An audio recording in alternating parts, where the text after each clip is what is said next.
So, we're gonna try and win some games here. We've got Hardened Scales followed by Amulet Titan. I actually kind of like the look of this Scales deck. So we've got a black splash here with 4 Thoughtseize in the main for disruption. One of this deck's harder matchups is actually blue-white control, and I'm interested to see if Thoughtseize, if we play that matchup, if Thoughtseize feel like it helps potentially. I also really love the inclusion of Assassin's Trophy in this sideboard, because one of the things that's awkward about this archetype to a degree, in my experience playing the mono green version, is that you have to board in Nature's Claim against every deck that makes white mana, just in case they have Stony Silence. And like, Assassin's Trophy is a card that we can use profitably when they don't have Stony Silence, but also answer Stony Silence when they have Stony Silence. So it might be difficult to cast in some situations, obviously, but I like the flexibility of this card as opposed to just like having to board in for Nature's Claim and hope for the best.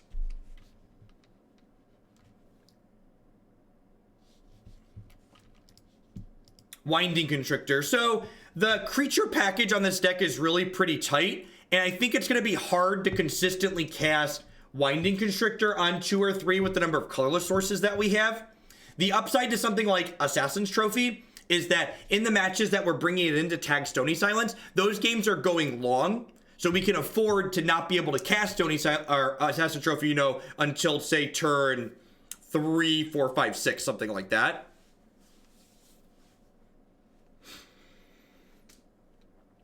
So we have 4 lands.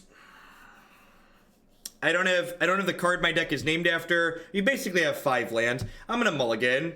Any hand that seems close and doesn't have the best card in your deck is usually a mulligan. I'll keep this. I need another land, but I've got Demonic Tutor on top of my deck. I'm the play or the draw. I'm on the play. So because I'm on the play, I'm gonna bottom this because I want this to find a land. If I was on the draw, I would keep that because I wouldn't mind drawing another Ancient Stirrings before I cast this one. Grab Inkmoth. You've read the old DCI rules. What is the current ruling if I see 2 players cheating / misrepresenting the game state? It tells them to pause if I had to judge. So you can't. So again, I just like to encourage people to be informed. Never assume players are cheating. In order to be cheating in Magic the Gathering, you have to know you're breaking the rules and doing it to gain an advantage. So just because players are messing up the game state doesn't mean one or either of them are necessarily cheating. If you see two players playing a game and one of them takes an illegal game action, if it is not a professional REL tournament, you should ask those players to pause their play while you go get a judge because something wrong happened. You should not, as a spectator, point out what they did wrong and tell them because you will get in trouble for that. Ooh, that's a good one. That's a pretty good one. So, do I animate this Inkmoth? I think I just animate the Inkmoth and activate my Overseer. You know where you find those rules? The IPG, Infraction Procedure Guide, and MTR, Magic Tournament Rules, I believe MTR stands for, are guides that you would want to Google for to find that kind of information out.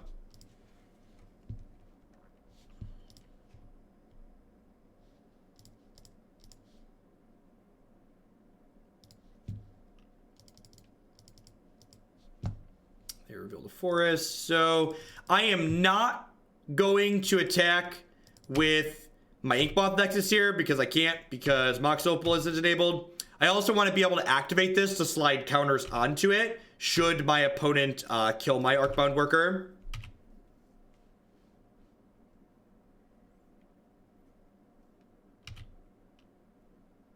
Trophy. Brutal. Yeah, the fact that we even got one Steel Overseer activation is fantastic for us, for sure. If someone misses the death trigger on Thought Knot Seer, is that something I should tell them and hold and get a judge? I'm actually not sure offhand. Jackal Girl, what's the answer on that? Because I know, we don't classify things as detrimental triggers anymore, right? Like that's not a thing.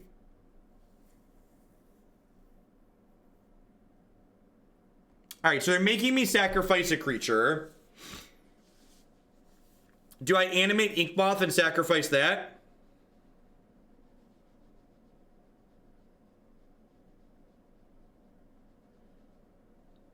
So I'm definitely animating an Inkmoth here.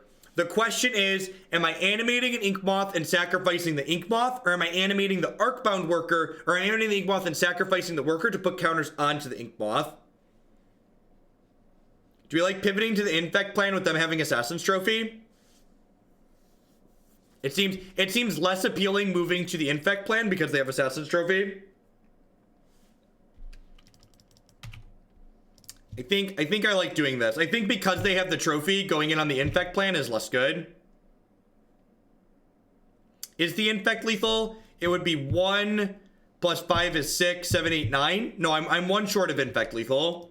I would have 1 plus 5 once I move these counters over, plus 1. So that would be 6, so this is 7, 8, 9. So I am 1 short of Infect lethal.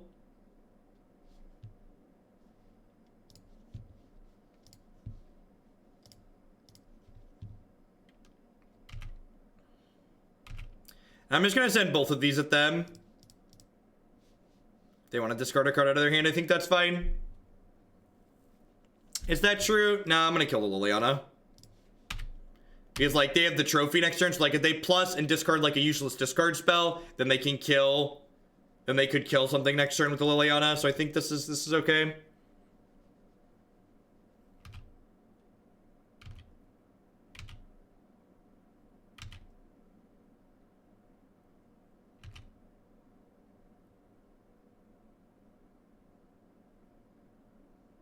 I have an untapped lands here.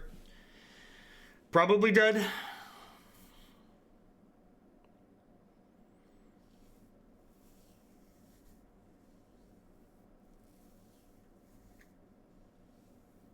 I think both Black-White Eldrazi and Eldrazi-Tron are really terrible Magic the Gathering decks.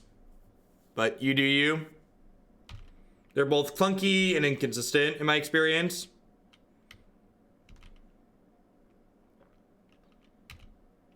Yeah, the Grixis Goryo As Foretold deck. You can find my current deck list on my website for that one. I like that configuration a lot. It's under the fan favorite section for the modern decks.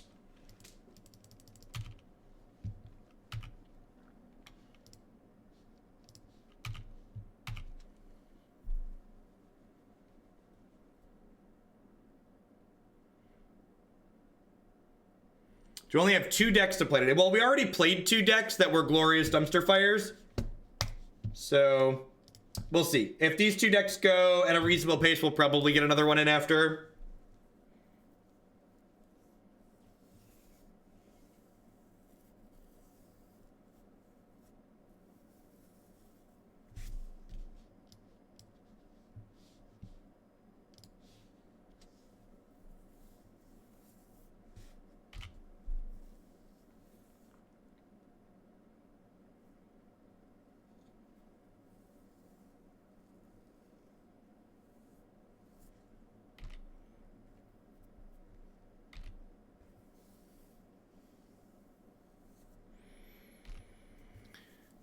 So, if I'd have hit them last turn, I would have been killing them with Infect here.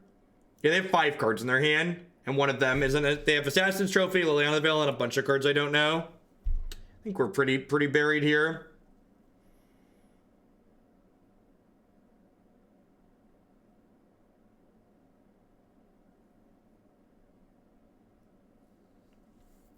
There isn't an entry for Bluetron on my website because you should read what the website says it is. There's a description of what the website is. It's not what you think it is.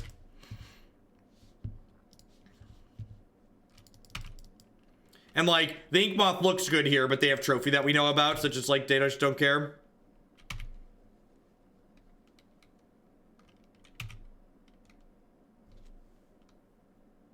I mean, do I want to leap and leave? Do I want to leave a Scooge on the table? That doesn't seem particularly good for me.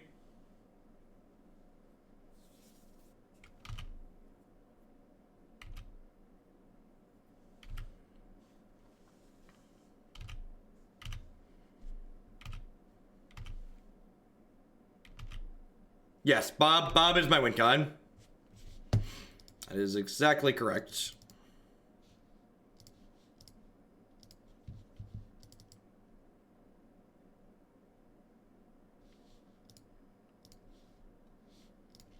So we're going to activate this again in response, and then I'm going to go ahead and sacrifice it to Evolutionary Leap here.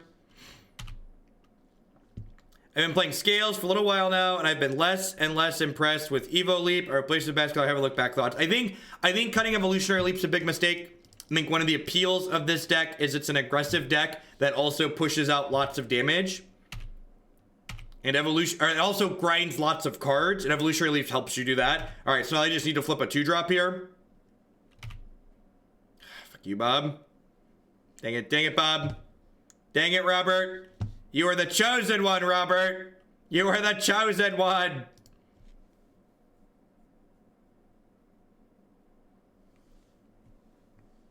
Modern will never exist on Magic Arena. I mean, they have a Liliana the Veil, so like this is not, we're not untapping with this. I know they have Liliana the Veil, Pike. They will literally just play Liliana plus it and take it out of my hand.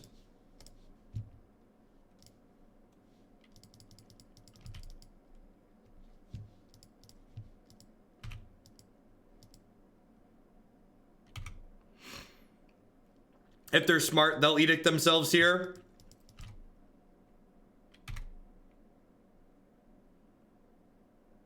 Yep, good play.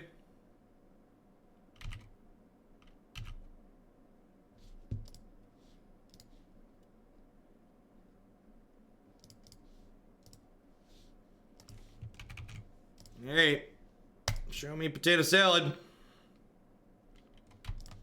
All right. Slow and steady. Slow and steady.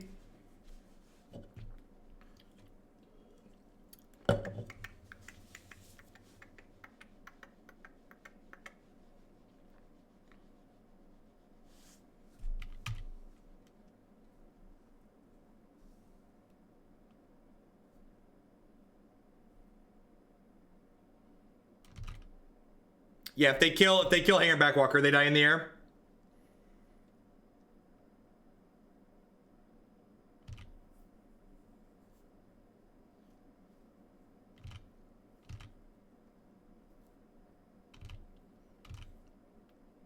I mean, we're ahead right now. I am super far ahead.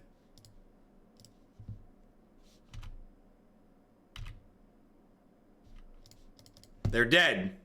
This game was a great example of the power that this deck has. This is just a fantastic A+ example of why this deck is great.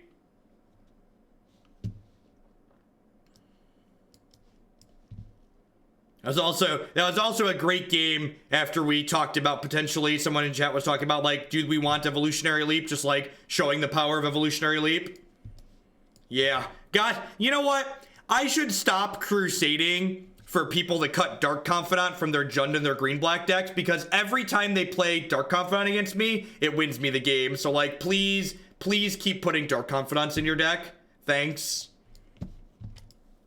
I'm so done trying to argue with people who think that Dark Confidant should be there and Bloodbraid Elf should be there and you shouldn't play Tireless Tracker. It's like old people that hate change.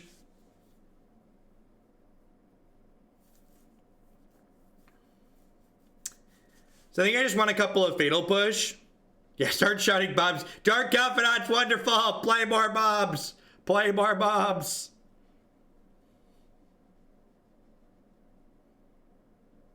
Also, play Fiery Cannonade in Standard. I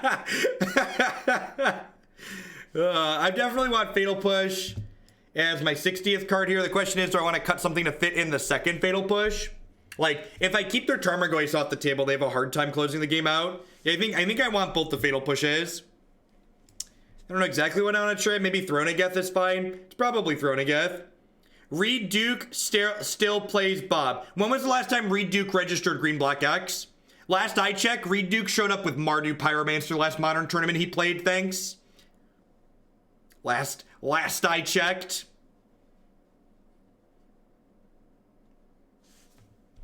Any quick tips? No, I like this archetype a lot, Trevik. I think this deck's really powerful. And the reason why I'm not playing this deck at the Invitational is because I dislike losing to sideboard cards, so I'm not a big fan of dying to Stony Silence.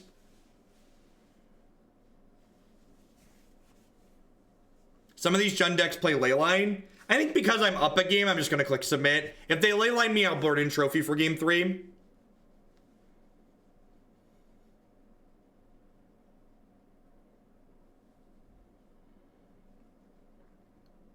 He was playing green black. How'd that go for him? Did it not go well because there were Dark Confidants in his deck? Tell me the bedtime story of people who died of their bobs and how Tireless Tracker's just better. Yeah. If they play a discard spell on one, we could maybe be sad because like they could take our Ancient Stirrings, but this hand's like really stacked, so we're definitely keeping. Dealer's choice.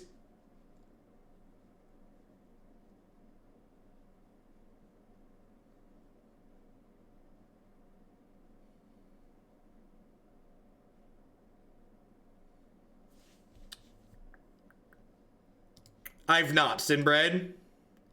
Pretty sure I just want a Stirring Seer, try and find my land drop.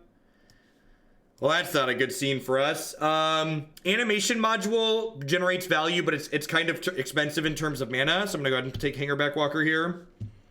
Don't play this Mox Opal so they can't discard it later. I think Dredge is any good in the current modern metagame. Dredge doesn't have bad matchups. It has people that do or don't want to beat it. So if you want to beat Dredge, you will beat Dredge. If you don't want to beat Dredge, you will lose to Dredge. Dredge, how good Dredge is directly proportional to how many people want to beat it that you play in any given tournament.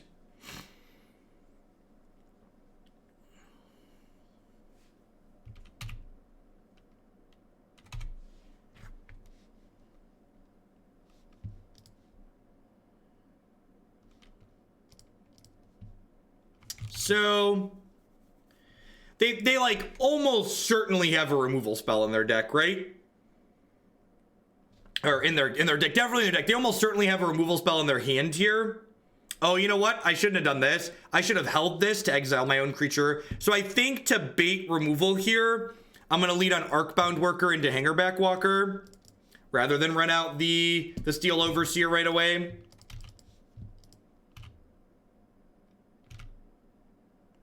If I recall, Sol Malka went from 8-0 to not top 8ing, so his day 2 went really poorly. Also, Sol Malka's deck is like, I'm sure he's a fantastic Magic player. He's played Magic for a very long time, but like, did you look at the numbers in his deck? His green-black rock deck looked like a Kiki Chord deck. There were just like 1 ofs, 2 ofs, 3 ofs. It looked like he threw a bunch of green-black playable cards into a blender, and like that's what the blender spat out at him. Can I ever beat a Kalitas? I don't think I can ever beat a Kalitas.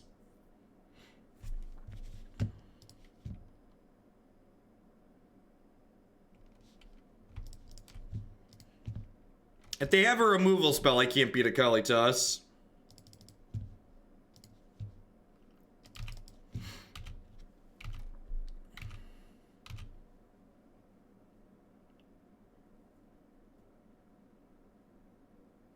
Like, once upon a time, yeah, we're done. Once upon a time, there weren't enough efficient answers in green-black to, like, justify playing a bunch of 4-ofs.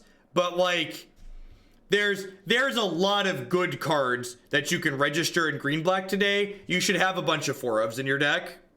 How often does this deck get infect kills? Pretty often. Pretty often. All right, Kalitas means I want these trophies.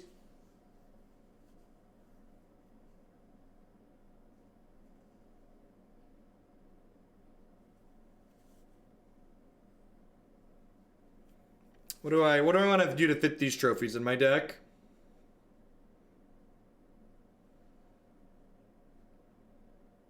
Why would I want Needle in my deck?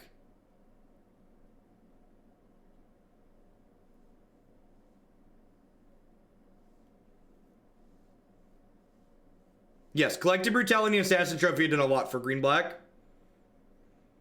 I don't really care about any of those cards, KM Draven. Not enough to, like, play a Pithing Needle. I'd much rather just have a removal spell.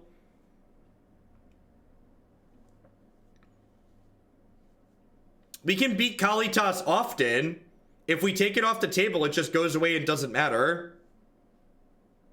And, like, again, Trophy is good because even when they don't draw their Kalitas, Trophy's still going to have a text box.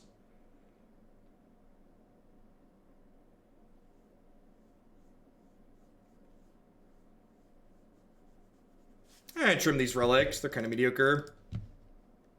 Or, like, just there for, like, shutting off Tarmogoyf, and, like, Trophy and Push both do that, too.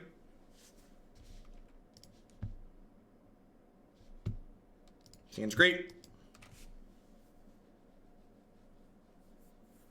No, I don't think I want to trim Mox. How many lands are in this deck? This deck only plays, like, 23 lands, basically. And I'm bringing in a bunch of black cards. I think especially when we're bringing in extra cards with colored mana sources, we can't afford to trim like that. In the mono green version, I could see that being fine, but I think in a build like this, it's pretty incorrect.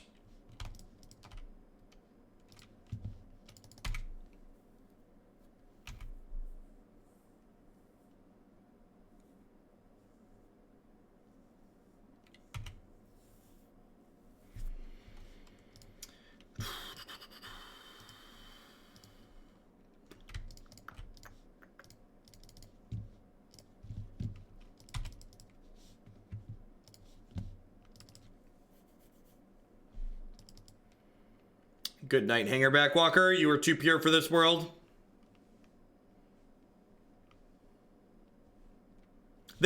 Cards like this are the reason why, even though I think this deck is very good, we're not just out of this game. I'm playing elves rather than this archetype at the Invitational, because just like getting hosed by powerful board cards just feels bad. It's not the type of Magic that I want to play. Thank you. Yes, that's incredibly good for me, actually. So next turn, I get to go animation module, and I get to do this, and then I get to make 1/1s here. Yes, please.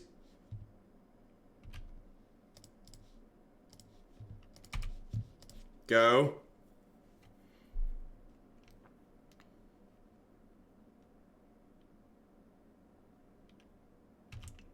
Sure.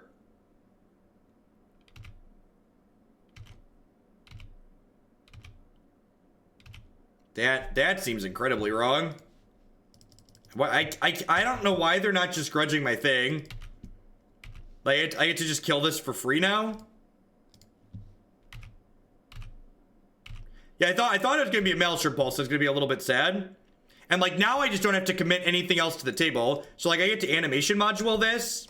And because I drew a 5th land here, I get to just like make 2 more tokens. Oh, I missed a point of damage. I could have sent a point of damage to them, so I missed a point of damage here. So I could have just sent this at Liliana and then sent the servo at them. Yeah, do they have Kalitas? They must have Kalitas, right? That's like the only explanation I can think of.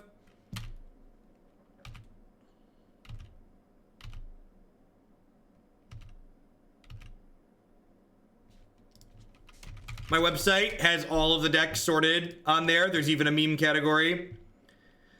So I'm pretty sure I just get aggressive here. Just gonna do this and then attack for 7. Do I play around Damnation? Am I playing around Damnation?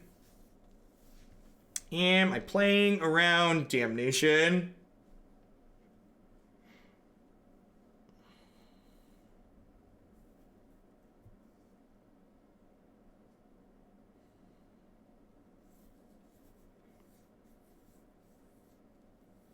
Hey, Outbreak, thanks for the 7 months. Welcome back.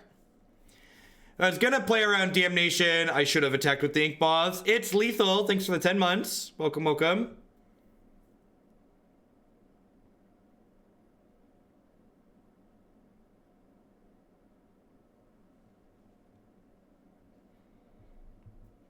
Here's the question to play around Damnation. Do I put lethal on the board by playing Walking Ballista? I think I do, right? I add 6 points, so I play this for 2x, and then I make a token, then that adds 3 power, and then I'm attacking for 7, 8, 9, 10. Plus, I can make a counter to this and kill them next turn. I think because it puts lethal into play, I'm supposed to play it. And I'm not like just out of this game if they have it. Like I put them to 11. I have 2 Inkmoth Nexus, and I have the animation module. So like anything that comes into play with counters, like what works well with the animation module. So I think I'm supposed to be like here, put my lethal into play. Like, do you have the sweeper? That's not a sweeper.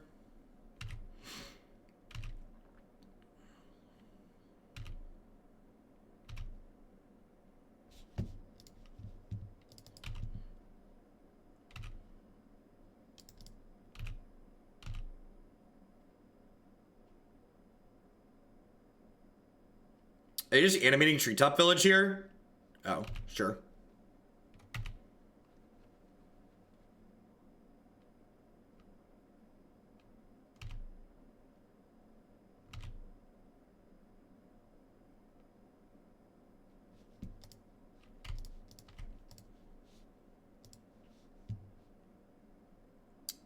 So this is going to go to 4, 5, 6, 7, 8, 9, 10, 11. And then this does 4 to kill them. So if they don't have a fatal push, it felt like they were auto passing. If they don't have a removal spell here, they're actually just dead.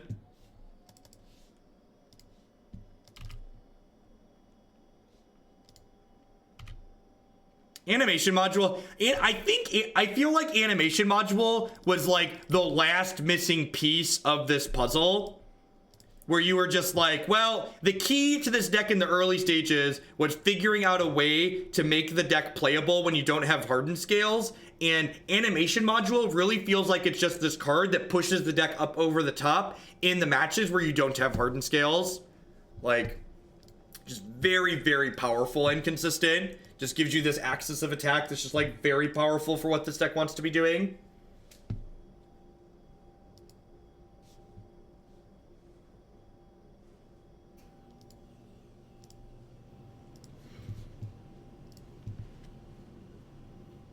First match win of the game. Yep. Got game wins and match wins all together. It's weird what happens when you play good decks. Win entire matches.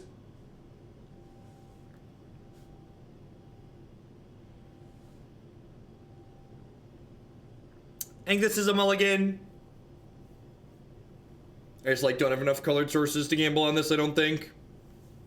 And again, like, my Hoagland's rule of thumb for should you mulligan the closed hand is, do I have my deck's best payoff? I don't, let's mulligan. So it's a really easy tiebreaker for should you mulligan this hand that feels close. And this hand is fine. It's like perfectly reasonable to keep. I'm actually gonna bottom this since I already have one.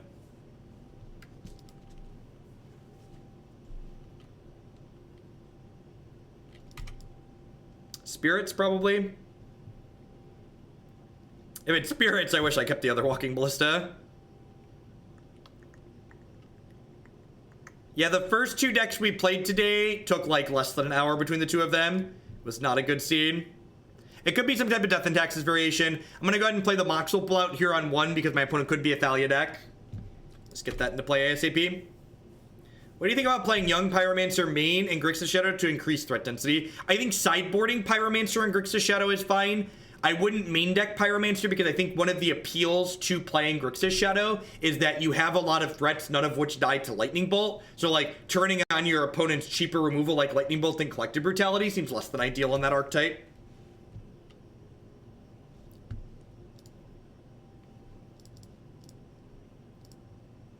Yeah, Thoughtseize is an interesting ad. I think I like it too. I'm gonna go ahead and play Arcbound Ravager here, I think. I'm gonna play Ravager and then make a counter with this.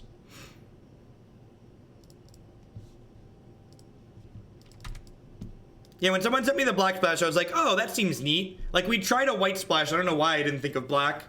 It definitely seems like it's got a lot going on for it.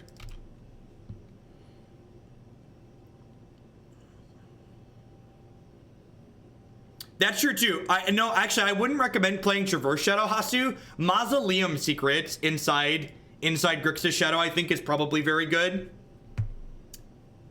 We actually got that in the queue. It's going to come up at some point, but I think Mausoleum Secrets is a good piece of technology for that archetype. They're getting a blue source here. This will confirm if they're spirits or not. Nope, looks like just Texas. Blades Placer. Flicker Wisp, sure. Good night, Servo. You are too pure for this world. Wait, what? Sure. Yeah, Mausoleum Secrets getting any black spell is fantastic. Concur. I can't think of anything for 2 that processes that, so I'm not really worried about it. Just like coming back later. I don't know why they didn't get rid of this.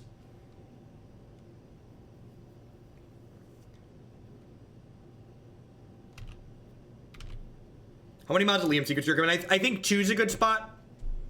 You don't want to get flooded on them. Yeah, Secrets was very good when we played the deck. I believe the list in the queue isn't one that I built, but I remember looking at it and going, this looks reasonable. So if you look in the deck queue on my website, there's a Grixis Shadow with Mausoleum Secrets in there.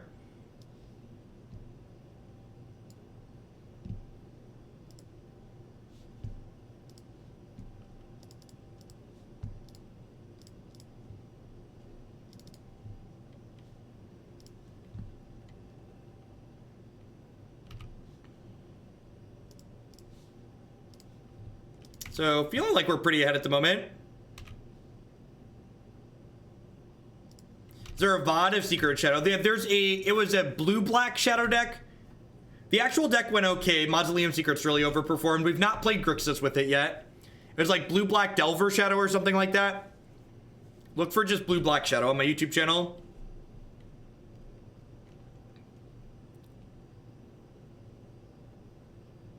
And like, now, even if we don't draw another spell, I literally just get to go like, Forest, activate Walking Ballista, like, use Mox Opal to make a thing here, like, get to start shooting their stuff.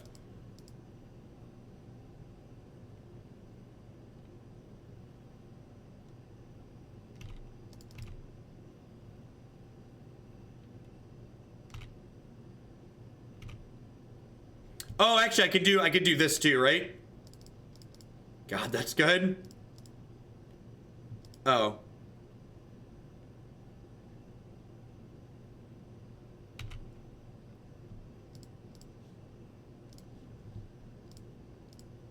Shoot that one, please.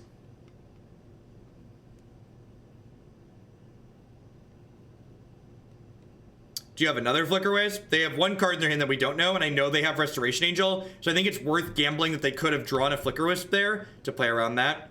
I'm not going to attack with Arcbound Ravager because I don't want to run it into a Blades Placer here. I don't think I quite have enough artifacts for that.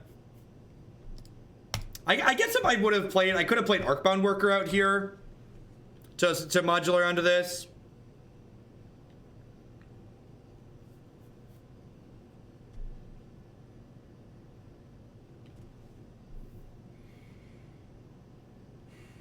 Do I want to land here?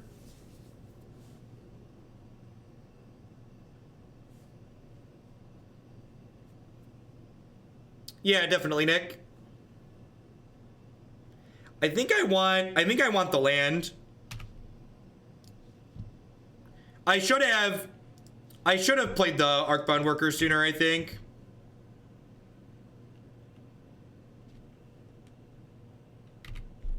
I mean, is shooting the Hierarch good? Like, they have this Aether Vial here that's going to go to 4 anyways. So it's like, am I really accomplishing anything by like shooting the Noble Hierarch?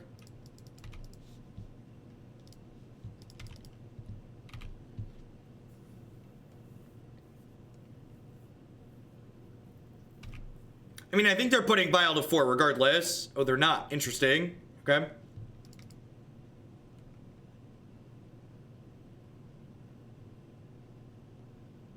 I think going all in on the Walking Ballista is unneedlessly gambly. Like, it could draw another Flicker Wisp or a Path to Exile and like make that line feel really bad. Double block.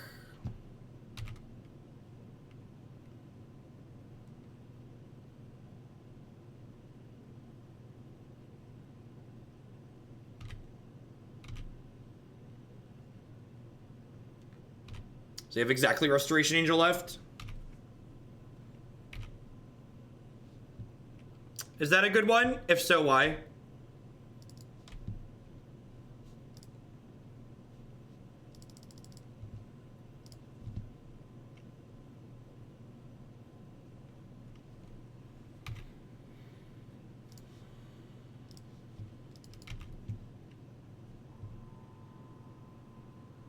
Am I attacking here? No, I don't think so. Not yet.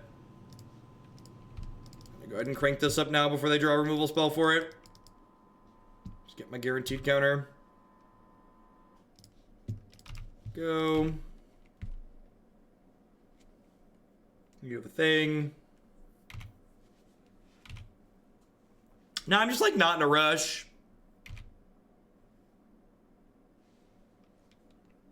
I am, however, going to take 60 seconds to run to the restroom really quick. I'll be right back. Thanks for hanging out.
Was I more than 60 seconds? I feel like I was about 60 seconds. What an incredibly powerful Magic the Gathering card.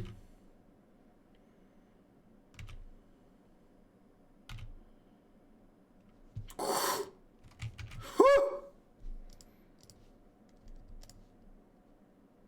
course I wash my hands. I'm not some kind of animal. Are we done here yet?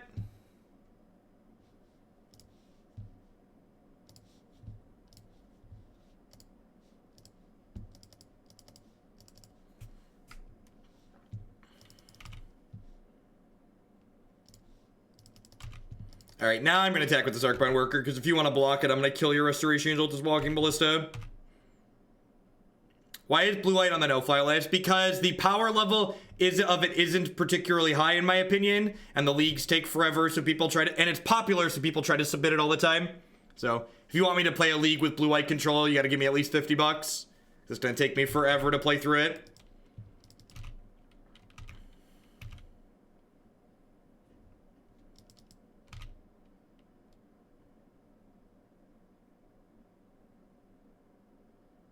Yeah, it's also pretty dry. I agree.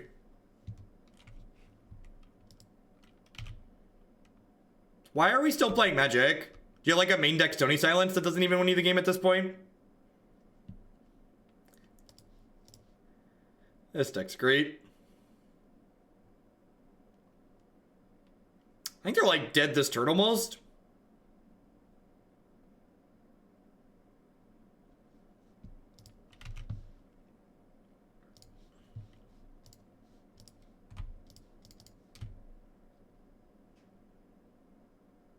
I understand the business model, but it sounds pretty funny when you're like, I need 50 bucks to even play that. Yep.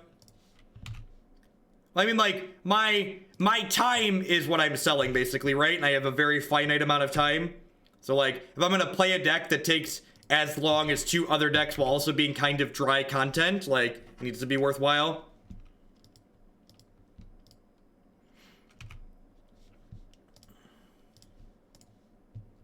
You like how I took a moment to go to the bathroom and I'm still up 30 seconds on clock here?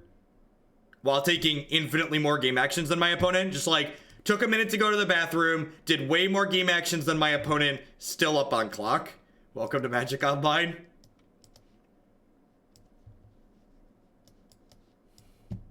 Alright, I'm gonna board in these. I'm gonna cut these Thoughtseizes. They don't usually have things that destroy artifacts. They have things that exile or lock them out. Need to cut one more card. Not everybody plays Magic Online for a living, brother. Well, I just have played a lot of Magic Online, and long before I did this as my job, I was also up. In fact, when I'm not streaming, I was up even more time on clock than people, because people just don't know how to use their hotkeys.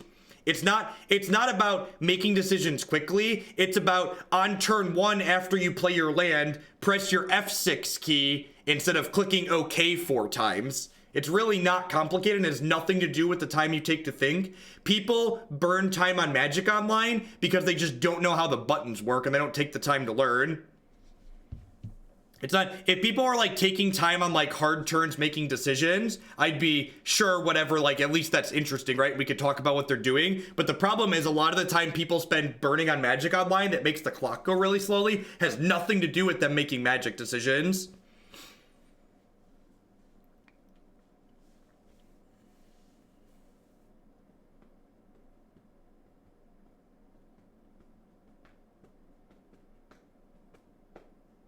I think Throne of Geth's the last trim here. Probably. Seems fine. I kind of wouldn't mind another animation module, but I also don't feel like I have anything that I can meaningfully cut here. I like all the cards in my deck, so I'm just not going to fit it in. Hey, Rabid Wallaby. Thank you for the brand new Prime support. No, there's a lot of great people making a lot of great stuff on Twitch right now. Thanks for supporting mine this month with that. This hand sucks against a Stony Silence, but it's really good otherwise, so we're gonna keep it. People take classes for Excel. We should have it for Moto too. It's really not that hard. And when you first load Magic Online, there's even, I'm gonna hide my sponsor banner here for a second. There's even, this thing is up by default in the corner of Moto that shows you what the hotkeys are and what they do. And if you don't hide it, it stays up there to remind you what they do. So like, it even kind of puts it in your face how to use the application well.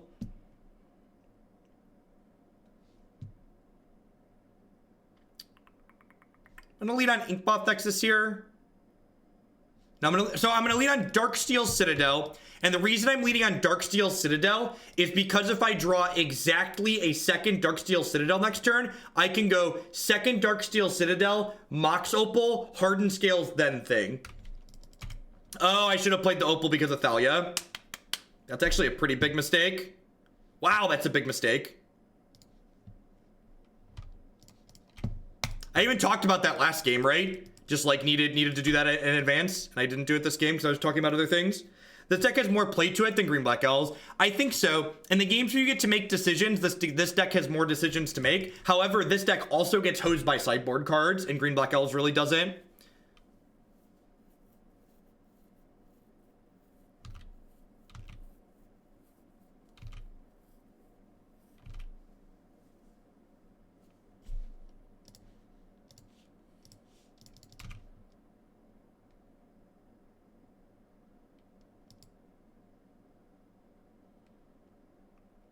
Yeah, the fact that I'm behind on this is probably gonna lose me the game.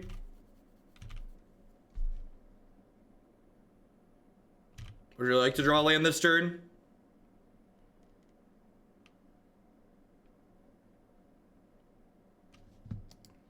Yeah, so people who hate video games kept requesting an option to disable all the animations in Arena. So this is the new beta client for Arena where all the animations are disabled.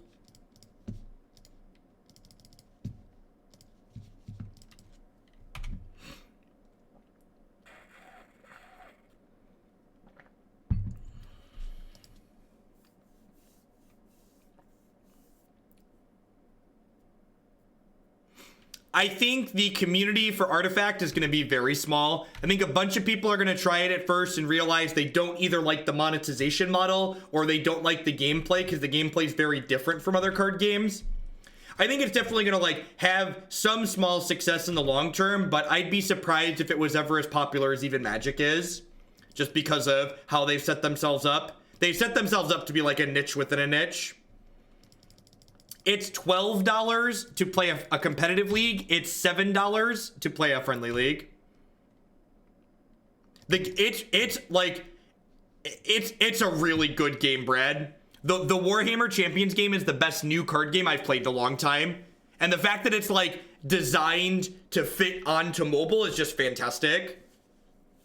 I play it on my tablet constantly. That's my sit on the couch and play game. It's my game that I play on the treadmill. Yes, yeah, the amount of decision making that goes into every game is phenomenal. I really like it. I'm excited for their second set. Their second set should flesh out a bunch of the archetypes that just like are a little bit shallow right now. I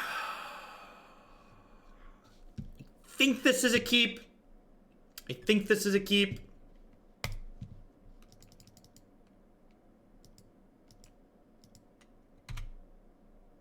Yeah, it comes out real soon, 2 days. Better than Artifact, how dare you? Yeah, the Warhammer game also has the best economy of any game I've ever played. It has a free-to-play digital app, but it also, since it's a physical card game, every physical card in the Warhammer card game has a unique code on it, so you can buy physical cards and scan them into the digital version. So every card you buy in paper, you get the exact same card in digital. It's like truly fantastic. So it gives free-to-play people something to free-to-play with, and it gives people who want to just buy stuff the ability to just buy stuff. It's the best economy I've ever seen.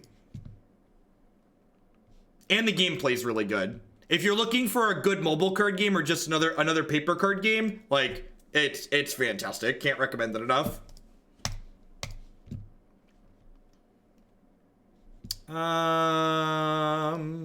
So I'm actually going to take Llanowar Wastes here, and the reason for taking this over Mox Opal is if my opponent plays Stony Silence, I want to be able to cast this while they have Stony Silence in play.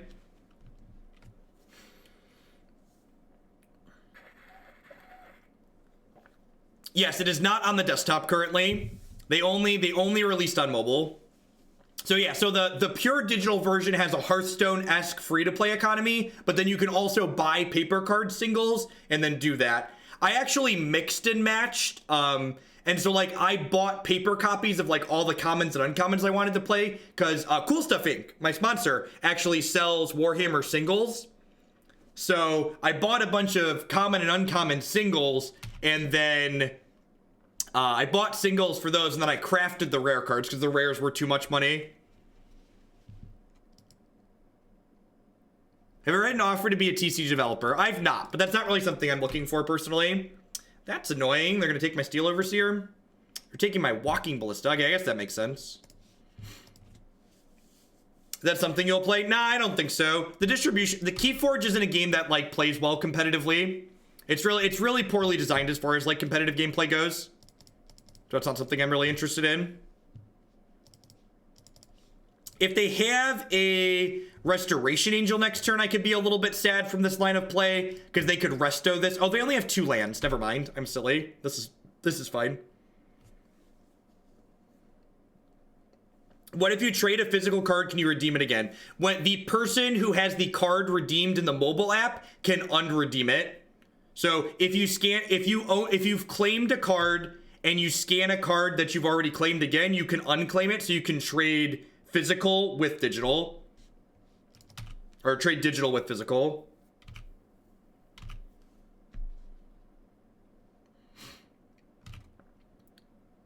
Yeah, the technology aspect of it's really well done.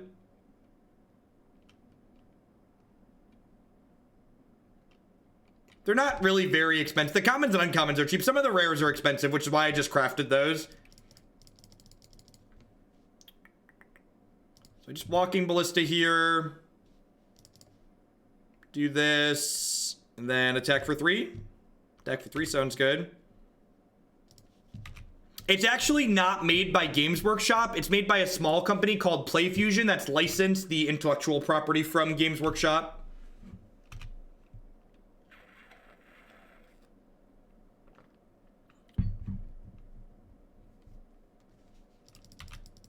You think Warhammer will get traction? Nah, I don't think so.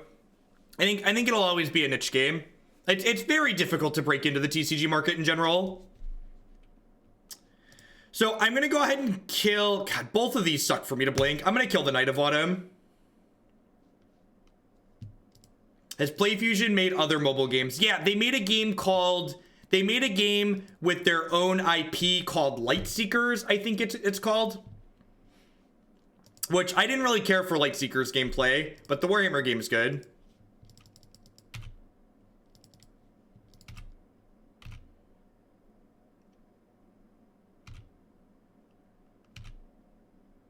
Yeah, that's exactly that, Jekyll Girl. I felt like the Lightseekers didn't have much depth to it. The Warhammer card game has a lot of depth.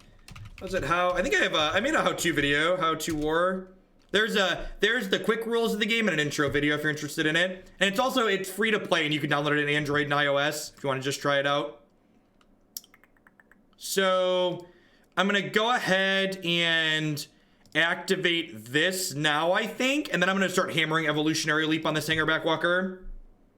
I'm planning on streaming standard on Arena later today. My evening stream will be standard on Arena. So mornings on Monday and Wednesday are always Modern on Magic Online, and then evenings on Wednesday are standard. Although next week, Magic Online has downtime, so I might do Arena Wednesday morning. My schedule on the website, at any rate, always has my up-to-date what format we're playing. Why not put them on a 2-turn infect clock? Because that goes sideways in a lot of different ways. This was a little bit aggressive because I have to take some damage now, but that's fine. So I didn't want to put counters on the Inkmoths because I want to... what's the word I'm searching for? I wanted to hold up extra Evolutionary Leap activations in case they play a removal spell on my Steel Overseer.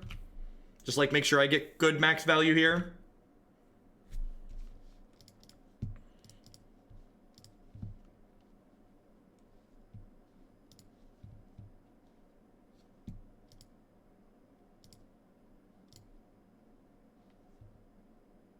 Over under how much time you talk on a given streaming day. I spend a lot of my time talking. Unlike a lot of people that like play music and stuff or like have background, especially on Magic Online days where there's no background sound effects, like most of my day is talking. I have to fill the downtime.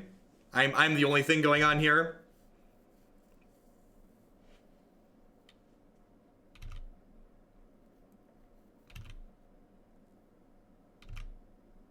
So that's actually one of the reasons, Rapid, why I really like the Warhammer card game, because the Warhammer card game, it was obviously designed to work well on mobile. So like it fits on your phone screen or your tablet screen really, really well, as opposed to like big boards that some of these other games have. And like big boards aren't a bad game, they just don't translate well to mobile, obviously, right?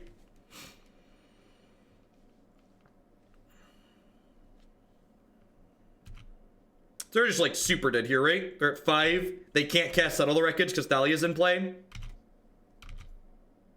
Like settles like they're one out here and they can't cast it. Is it weird to talk out loud in an empty room all day? As someone who taught undergrad mathematics classes before becoming a streamer, it's not that different than talking to a classroom because people don't talk in a math class. They just like sit there and listen. My education background has prepared me well for my current career choice. Yeah, I agree, Holy Shack. Like, Artifact and Magic, I don't think either of those games will ever be successful on mobile, even if they try to come there. Because, like, they're just not designed with mobile in mind.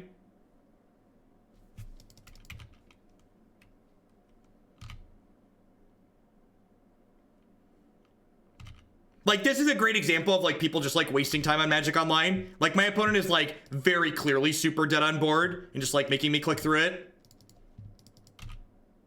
So is Artifact not worth my money? I was looking at it with Garfield and I assumed it will be good. The paywall is a joke, though. The honest idea... So here's the thing. If $20 is enough to deter you from playing a card game, you probably don't have enough money to play another card game. It's just the TLDR. Artifact gives you a reasonable amount for the $20. You can draft as much as you want. You can play Constructed in their pre-constructed gauntlet for free. So, like, if you want to try Artifact, you can pay $20 and play a good amount of Artifact for $20 to decide if it's a game for you or not. And, like, if you're at all interested in card games in general, I think you're going to get more than $20 worth of engagement out of buying Artifact to start, even if you later decide it's not for you. Like, you're going to play, you know, I always think about it in terms of, like, going to the movies or something like that. You can literally draft for free, Bafly. You also don't have to draft physical cards. or you don't have to draft cards that you keep. They do phantom drafts as well. So, all right, let's chill really quick. How we doing, folks? Welcome. Good morning, afternoon, and good night to everybody wherever you're at in the world. My name's Jeff Hoagland. It's weird. We shifted to a good deck, and suddenly we're winning matches of Magic. We're 2-0 here in this Hardened Scales League. If you are new, I stream full-time here on Twitch. I'm here playing Modern on Magic Online as well as Standard on Magic Arena. We play pretty much all Constructed on this channel all the time. If you find yourself enjoying my stuff, please consider subscribing to my channel. I love what I do here, but the reason why I'm able to be here as often as I am and do this as a job is because of all those wonderful subs. I wouldn't be here day in and day out without their wonderful support. Past subscribing, you can also support my stuff by checking out my wonderful sponsors, mtgotraders.com. I'd love to buy and sell some Magic Online cards with you, and if you just go to Hoagland PayPal and check out with them, you'll save 8% on your singles orders there with them. Are you someone that thinks you always find the best line while you're playing Magic the Gathering? Want to put your skills to the test? Head on over to possibilitystorm.com and find over 80 Magic the Gathering puzzles. They upload new ones every week of varying difficulties. Cool Stuff Inc.com buy and sells a lot of cool stuff, including TCG singles. Using promo code Jeff5, you can save 5% on Magic, Pokemon, and those Warhammer cards like I was talking about earlier today that scan into the digital app as well. BCW Supplies is the only thing that I trust to protect my very wonderful shuffling deck, as well as the other decks that I play at actual Magic tournaments, and I got up to those on occasion. At bcwsupplies.com, you can save 10% on all of your orders there by using code Jeff10. They do sleeves, deck box, and all sorts of other fantastic stuff. Let's head back on into our league here, looking for our third match. I would like to thank everyone for hanging out here today. Hope you're having a good Wednesday. There's a lot of people streaming a lot of different stuff on Twitch. Thanks for dropping in here. Yeah, it's very different extras. And really, Artifact really just shows, like, games like Artifact and the Warhammer card game and like Pokemon and stuff like that, they really show just like how different the TCG design space is. So like games like Magic, and then there was like that Hex game that I played for a while, an Eternal card game, and even Hearthstone to a degree, all of those games are very close to Magic, and a lot of your skills translate very directly between them. Other games like Artifact and Warhammer and Pokemon, they're just, if you've never played them, I would highly recommend giving them all a try at some point, because the gameplay is just so uniquely different that the parts of your brain that like you have to work through to problem solve in those games are just incredibly different. It helps you think differently about other games, just become better at games in general, playing a variety of things. Thanks, Philly One. I appreciate you being here. How many business days until the beard returns? Probably about another week. You can see we're getting a little, I've got like the hipster, I can't really grow a beard, but I don't want to shave yet growth here. It'll actually come in here in about a week or so. So I should be bearded again by the time we get to the Invitational, which will be nice. This hand doesn't have a 1-drop in it, but like it's got 3 good 2-drops, so I'm gonna go ahead and keep it.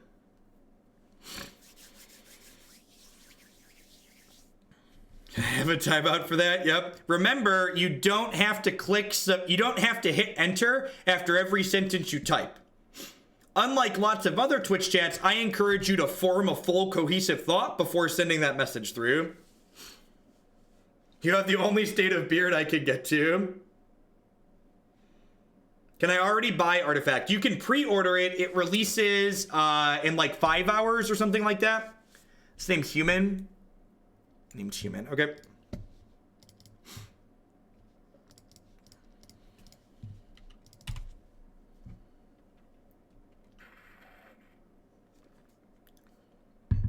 I didn't need that personal attack. It hurts because it's true. Why do you wound me, Hoagland? Why? Why?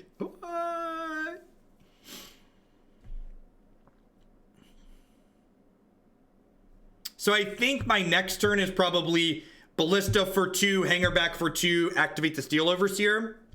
I'm gonna take Amulet Titan to my first Modern event tomorrow. How many matches are you into this league? This is our third match. So we've got this is our game 1 of our third match. So we've got 3 more matches with the Screen Black deck, and then we're moving into Amulet Titan.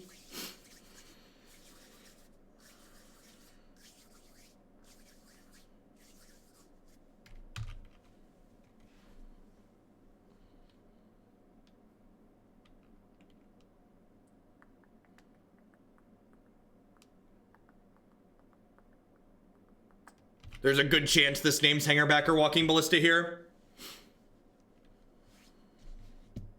Happy birthday, Duress.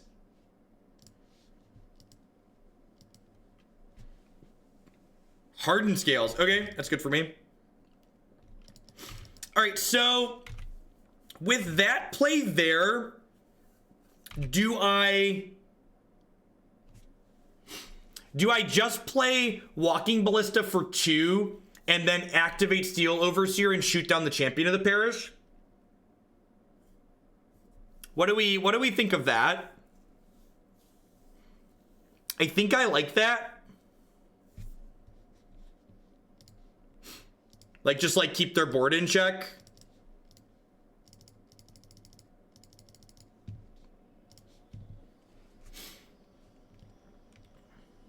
We're getting into Reflector Mage territory next turn, which is a little bit annoying. So, like, I don't want them to have too much power in play in case they start tempoing me a little bit.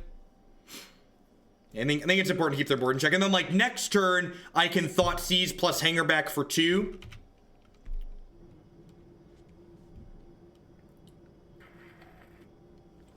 Yeah, the champion gets out of control pretty quickly, agreed.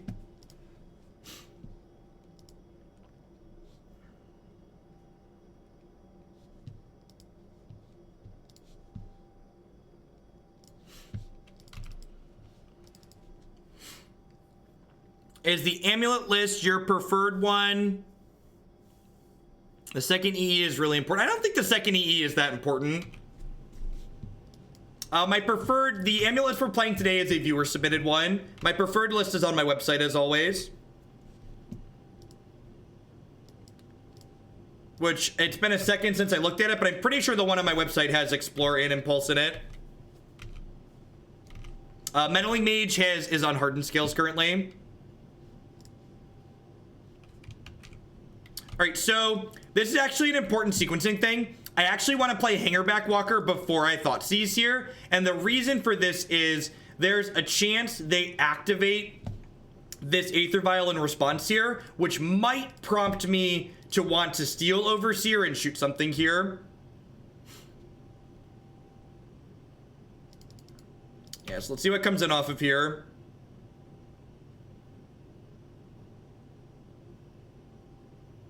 That's not particularly good against Walking Ballista.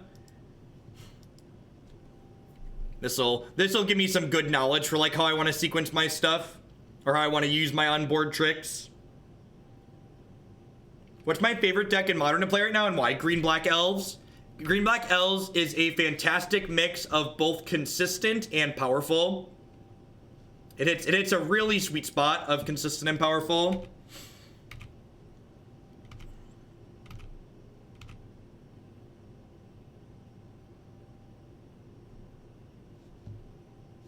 I'm just gonna go ahead and do this now, just in case they have a Reflector Mage, and like this Aether Vial goes to 3 and they try and get tricky with it.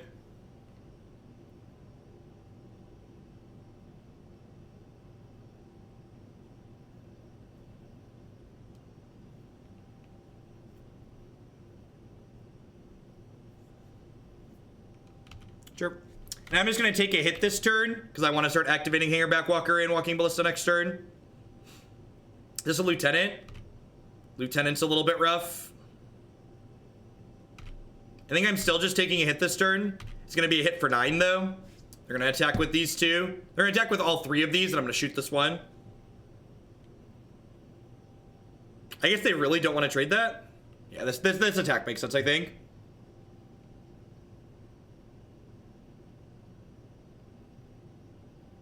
If I want to look into building a standard deck, I wanted to pick between Blue-Red Phoenix, Jeskai Control, and Mono Blue Tempo. What would you recommend in terms of power level in your experience? I think both Phoenix and Jeskai Control are great choices. I think Mono Blue Tempo is fine, but I wouldn't recommend it unless you're working on a budget. I guess I could have, you know what, that was a mistake. I should have blocked and used Welding Jar as a gain 8 there. That was a mistake on my part. Should have 10 out of 10 should have used Welding Jar as a gain 8 there.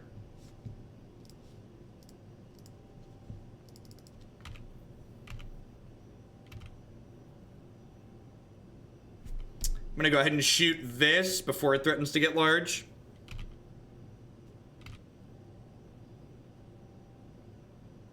Yeah, I'm gonna get to grow an army of flyers with the Overseer, but I want more than 3. I'm greedy. Like, if I wait a turn here, I get 5 flyers when they attack this turn.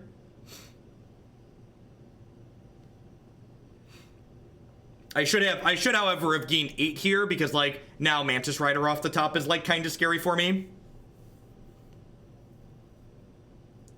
Yeah, I'm aware I can kill the illusion, but I just, like, I'm not in any rush to do that because I can do that at any point, and having extra counters on my Walking Ballista might come in handy.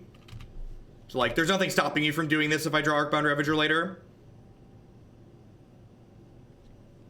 Your Reflector Mage would also be annoying. That is correct. Yeah, but and then now they don't want to attack, because if they attack, my Hangarback Walker just cracks, then they're in a world of trouble. Now they're dead anyways. Hats on hats, chat.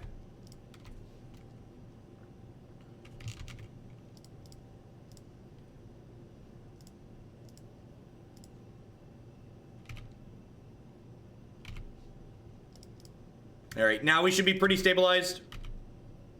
This deck's so good.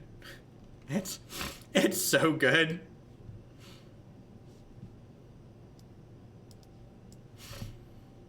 Definitely in for Fatal Push. I think it's just 2 push, 2 trophy. That probably. Been a while. Keep up the good streams, Captain. Thank you, Captain, said I. I appreciate the 15 months. Welcome back.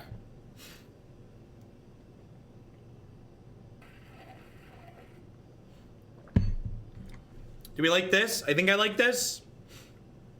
None of these other cards on my sideboard look very good. Might be close. Yeah, I think I want Evolutionary Leap because having sacrifice outlets to crack my Hangarback Walker is pretty important.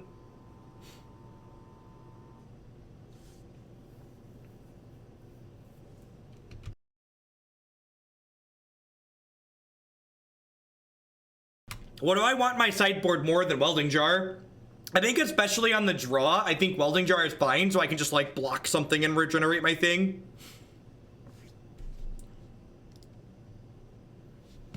No, I don't think Needle for Vial is worthwhile.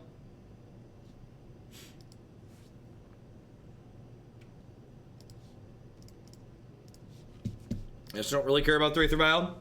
You're cutting Thoughtseize every game. Wouldn't that make it better in your sideboard? Not necessarily. So, like, Thoughtseize is a card where it's worse than removal against decks where removal is good, but Thoughtseize is never a fully dead card.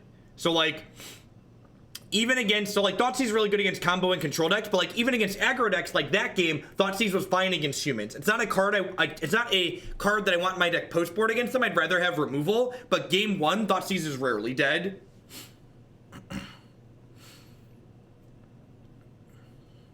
Sure, Staticaster beats you up. If they get Staticaster before you get your stuff going, they're gonna beat you up. You can just kill it with Walking Ballista though too.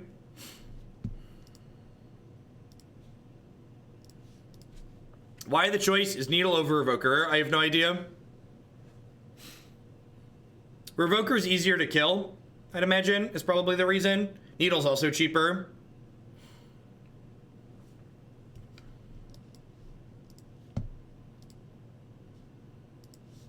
Sand's great. Like, really, really good. It needs a land, obviously, but, like, it's, like, pretty exceptional if it draws a land.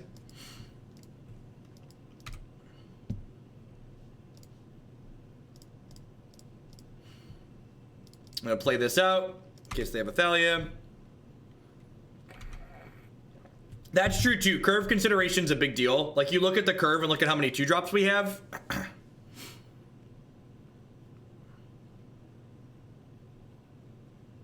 Nothing but professionalism here. Yeah, Walking Ballista will end the game very, very quickly.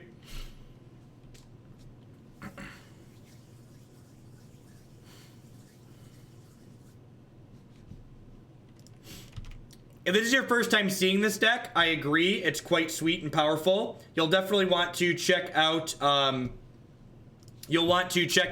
website, my YouTube channel. There are a ton of videos with this archetype up there.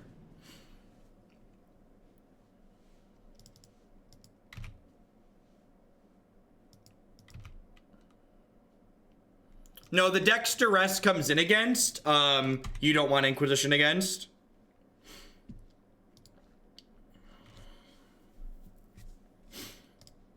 Do I want to just Fatal Push this Thalia's Lieutenant? I think I do, right? If I play Arcbound Worker, though, Mox Opal turns on next turn. Yeah, I'm just going to play Arcbound Worker and turn on Mox Opal next turn.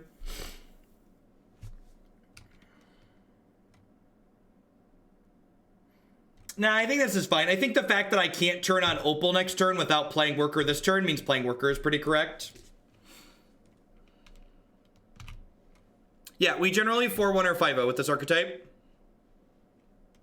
I'm still at 20. I can take a small hit here. It's like marginally worse against Reflector Mage, but Reflector Mage is like pretty good against me at most points, so I think it's kind of a wash. Yeah, unfortunately, Moto just doesn't support the things you need supported to have Twitch integration.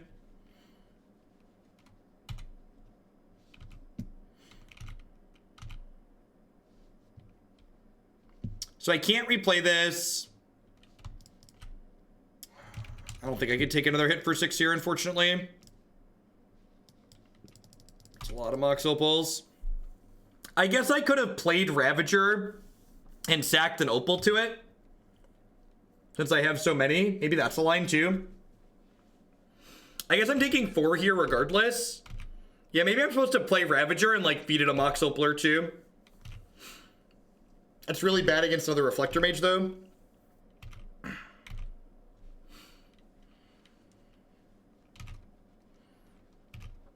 They're flooding out a little bit over there. They could have another, that's a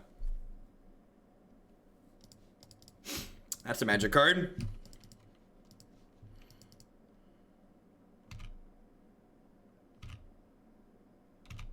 Why not wait for the Exalted trigger? That's a good point.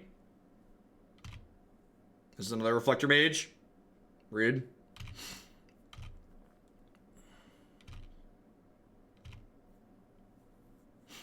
It's gonna get tempoed out of this game, unfortunately. If we draw another land next turn, we might be okay.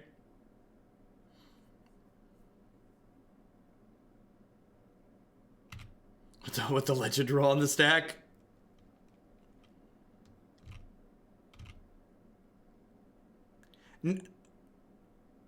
Yes, a land kills them next turn.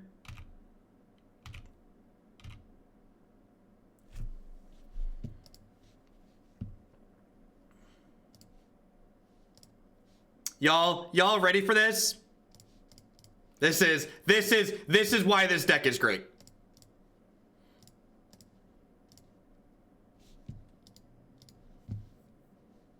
We are actually just gonna 20 them with Hardened Scales. Somebody clip this, please, when we're all done.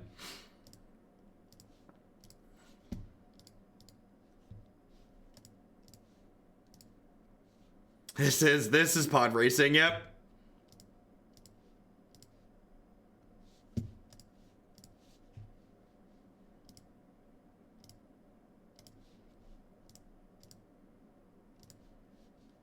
Yep.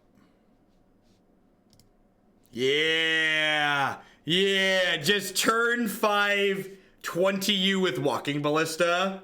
If somebody call the cops, there's been a robbery. This deck is so good.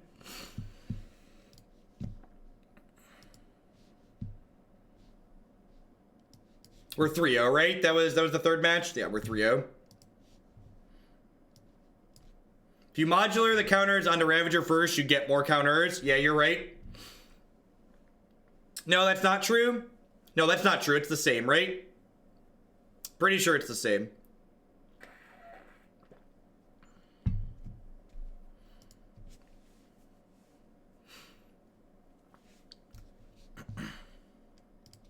Nice humans deck. Yeah, this was a viewer submitted deck list.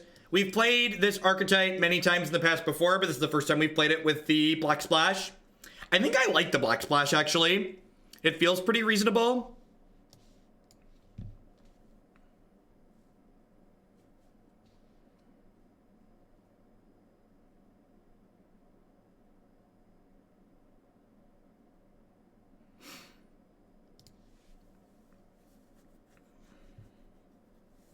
I'm not looking for a black source at this point, so I'm gonna bottom that.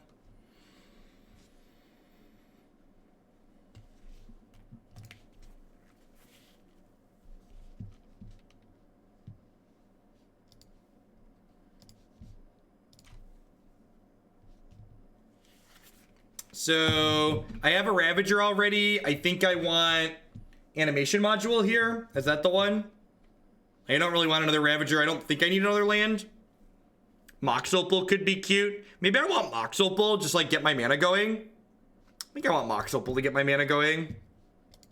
I'm a little bit tight on mana at the moment. And like both of these let me use my mana already.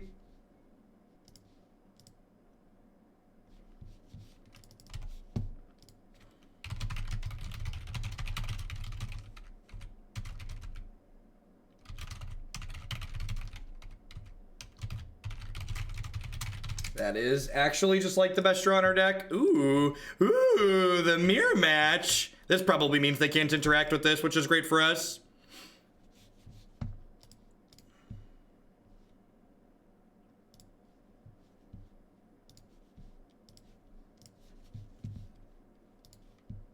No! I don't think they can remove that. Derp, I'm Jeff Hoagland. Burp. They can't remove this one. Derp. Burp.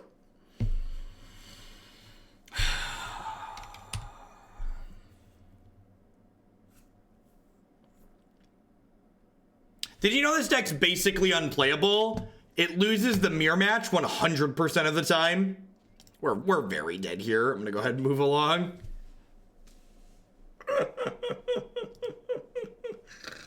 All right, so Fatal Push, Nature's Claim, Trophy. Sounds great.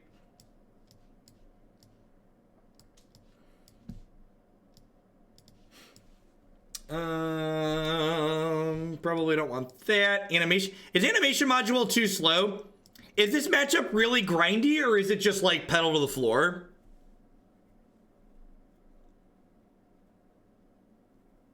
Yeah, push seems good in the mirror. Yeah, I feel like animation module isn't what the mirror is about. Cut leap. Leap is probably a better cut, actually. I think I agree with that. Module can, like, pump out food for us, at least. No, I don't think I want needle, because I'll be needling both of us.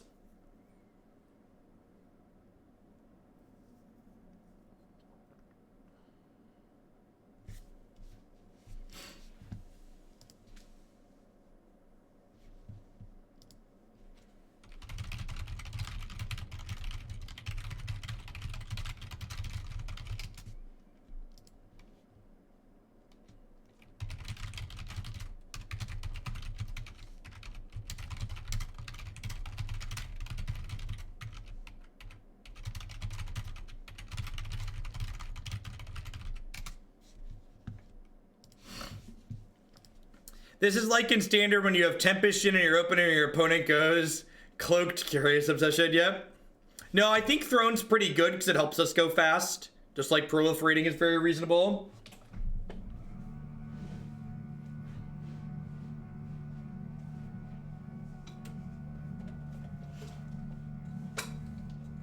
If I honestly want to beat Amulet with Green-Black Rock, what would you do?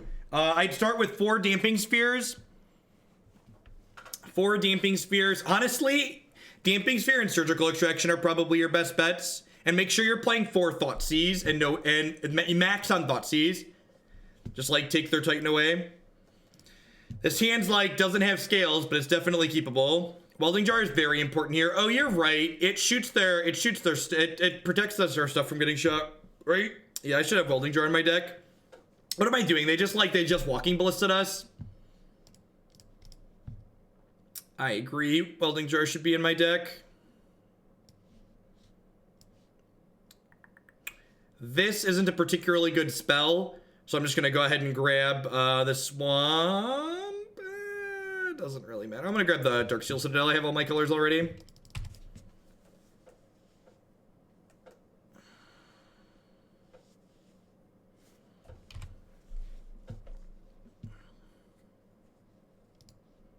Second Overseer sounds great. Sign me up. Yeah, they also bring in Claim. That's a good point. Case in point.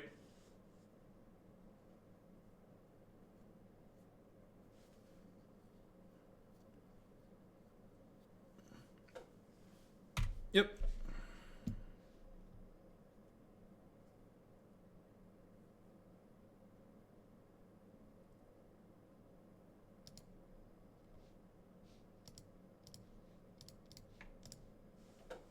Push that one off a cliff.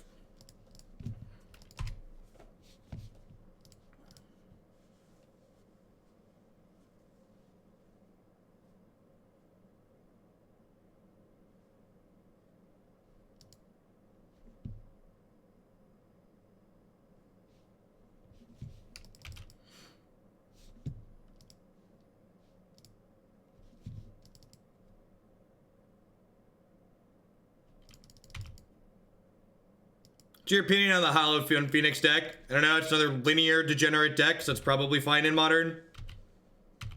Modern's all about being linear and degenerate. Pick your favorite race car.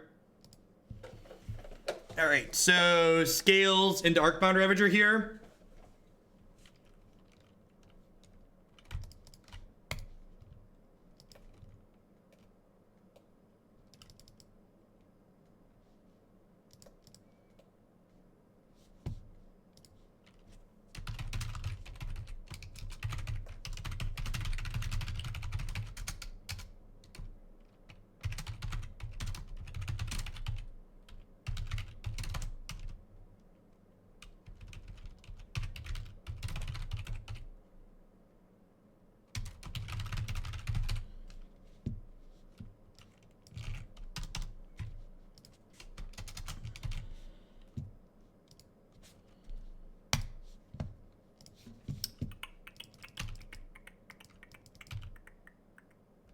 Yeah, we're in an okay spot here.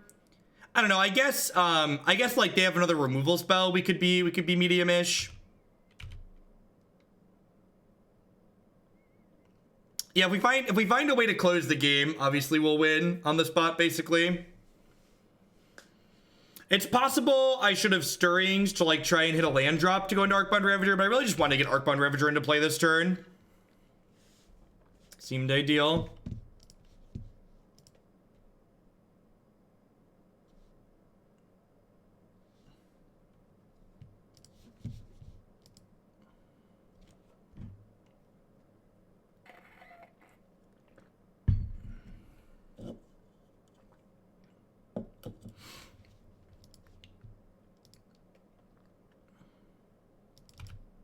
All right, now this is pod racing, chat. Let's go. Let's go. All right, who finds a shooty thing first? That's the real question. Who finds a shooty thing first? Vroom, vroom. Zoom, zoom, zoom. Yeah, zoom, zoom, zoom. Zoom, zoom. Yeah, zoom, zoom, zoom.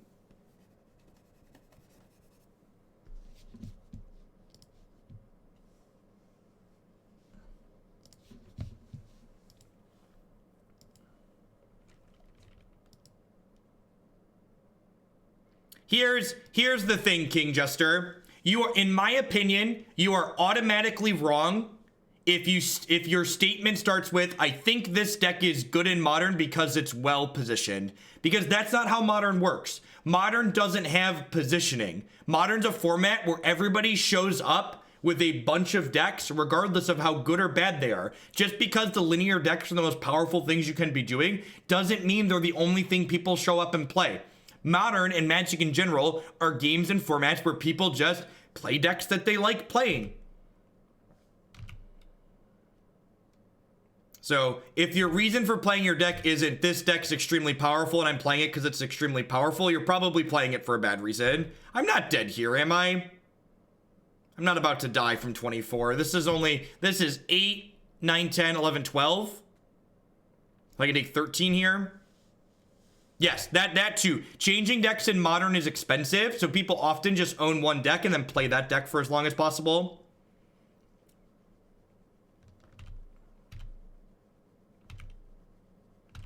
Like, the decks in Modern are close enough in power level that, like, even if one deck is, like, let's even be kind and say, let's say the best deck at a given point is 5 percentage points better than the deck you currently own. Is it worth spending $1,000 to get 5 percentage points? To most people, no, it's not. That sucks.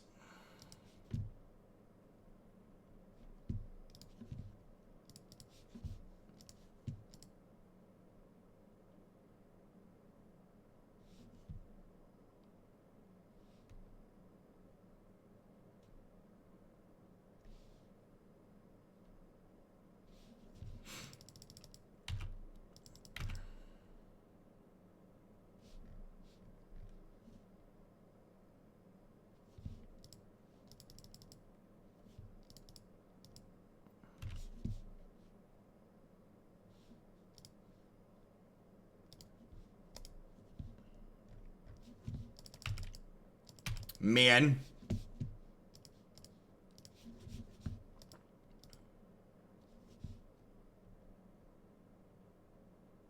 Why not sack Citadel to keep up trophy? That's a good suggestion. I didn't think about that.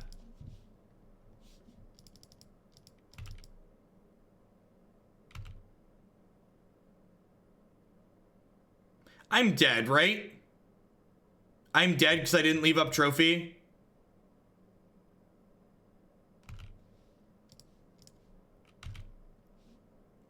They could go all in and kill me here. And they're probably supposed to.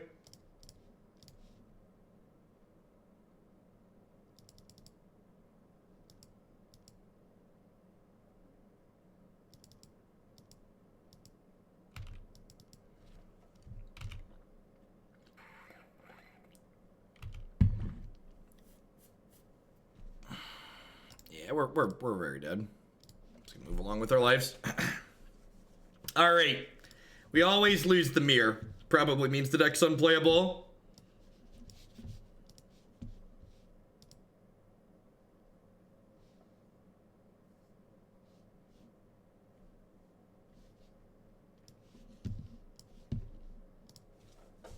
It is wild to me how many people are terrified of having data with their games. If you are a good player, you should want information, as it will help you win matches. It will help you win games against worse players. It's so funny. So Artifact added a thing where you can see players' decks while you're playing, and it's just like, it's just so many people are just like, but my technology, I can't play my terrible card because it's really bad, and if people know it's there, it'll be extra bad. Just like, no, it was not a bug. They just went back and called it a bug. The way having everything revealed there was the way it was in the closed beta when they were under NDA. That was the way they wanted it to be, but there was so much negative community feedback that they caved and went back on it. And it's extra stupid because, like, if they're focusing on having their game be competitive and, like, their competitive events are going to, there's going to be every competitive event for Artifact, you're going to be able to see your opponent's deck when the match starts. So having the queues that you practice in be different from the tournaments that you're playing in is nonsense.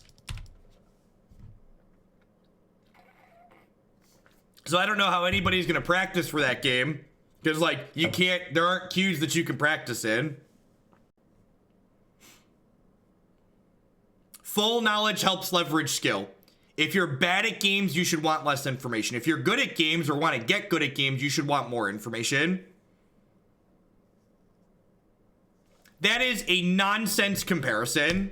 I don't care that you're a sub. Take a 10-minute break in my chat. If you think there's if you don't understand that there's a difference between hidden information in hands and knowing what's in decks in general, it's completely different. Just completely different. You're right that they're both hidden information, but they're both hidden information, and saying they're the same is like saying a potato and a donut are the same because they're both food and they both have carbohydrates in them.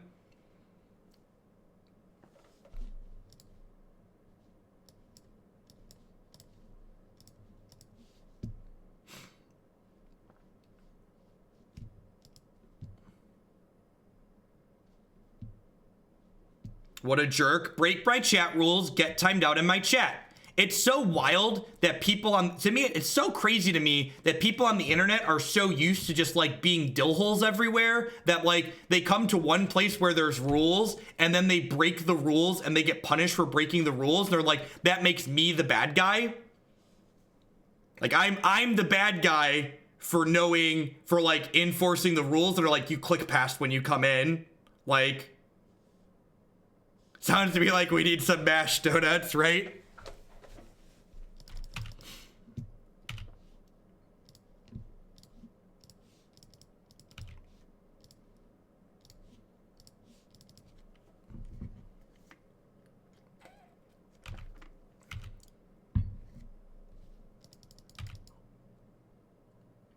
Yes, knowing the deck list is not the same as knowing the cards in their hand. It's not as the same as knowing the next card that comes off the top of their deck.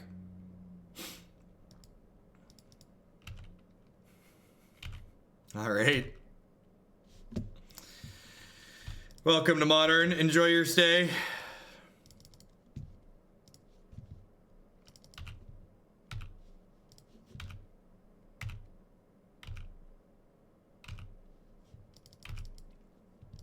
Yeah, Fish Lamp Clock, if you need to refresh your browser sometimes, if you're on mobile, you can only send it from Android mobile, I believe. Yeah, I think we're actually okay here, even though we have 3 uncastable cards in our hand.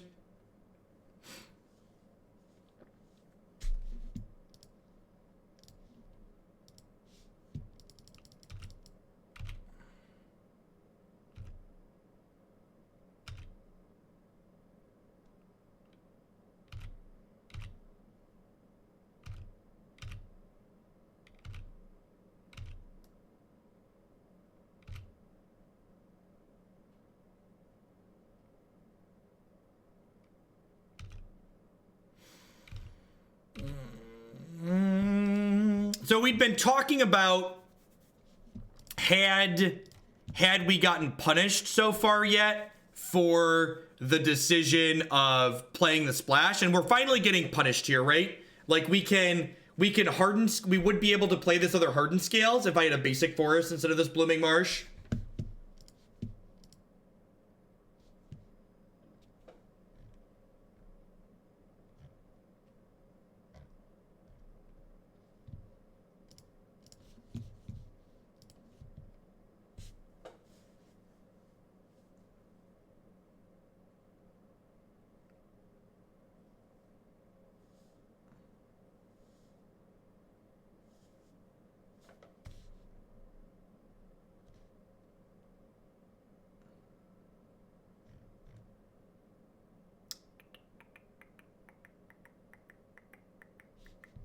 Yeah, there aren't many people playing Blood Moon. That is correct. I agree with that sentiment. Are they dead? Actually, I guess I should count here, right? If I attack with both of these, this goes up to 6 counters, and then this moves. Yeah, they're actually dead.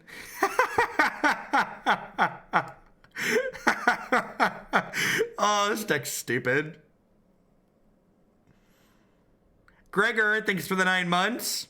There are rules to have proactive discussions. Who knew? What's going on? Fish Lamp, thanks for the 3 months. Welcome back.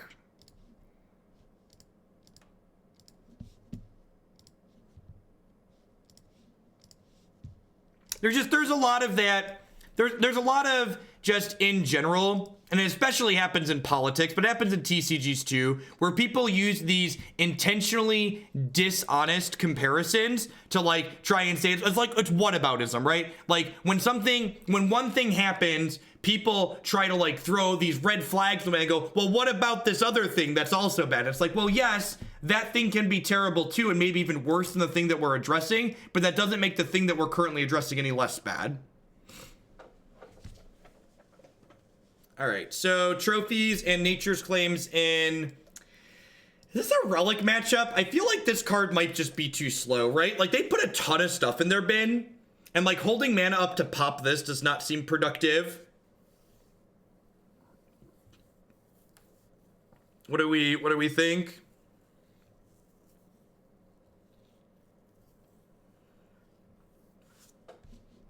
This deck looks like it might be me, and then it just punches you in the face. It's great. Yeah, it's playing this weird collection of cards.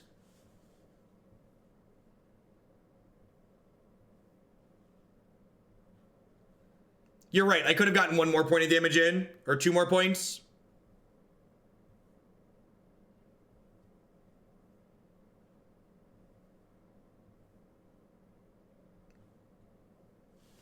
It's called a straw man or a red herring. Yeah, red herring sounds right. Straw man. I don't think straw man applies. I don't remember the exact definition of that. Yeah, that was actually, it was a good example of why Blood Moon's not good in Modern right now, because so many of these decks that it hoses just get on the board fast enough and then kill you through it.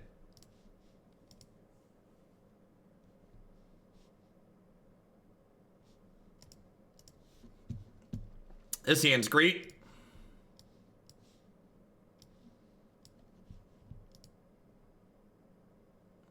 Isn't Relic better than Arcbound Worker? No, Arcbound Worker blocks, and it helps progress our linear game plan, which is our primary game plan. All right.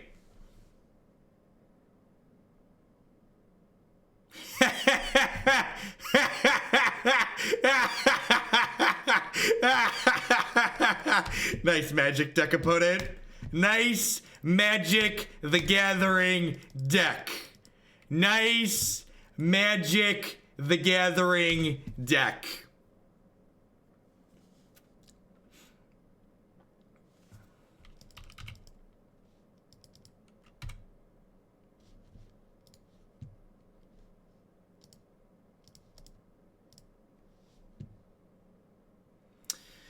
So I think I'm doing Arcbound Ravager, and then next turn, yeah, I think I'm just supposed to Ravager here.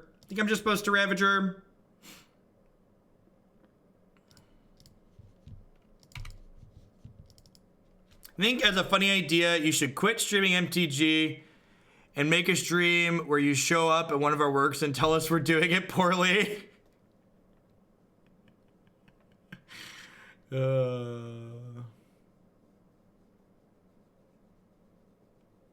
Sure.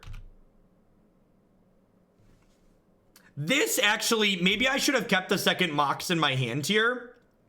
Because if I would have kept 2 Moxes in my hand, I'd be more likely to be able to discard 1 to a Burning Inquiry.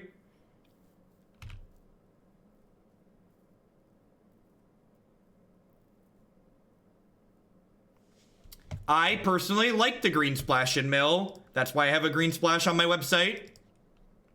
They have a Bolt here or a Gut Shot we get a little bit got here, but I think that's fine. Yeah, I probably should have just played the other Hardened Scales last turn. They probably have Bolt or Gut Shot here. Yeah. For people wondering why I didn't activate this before, I didn't have 3 artifacts to activate it.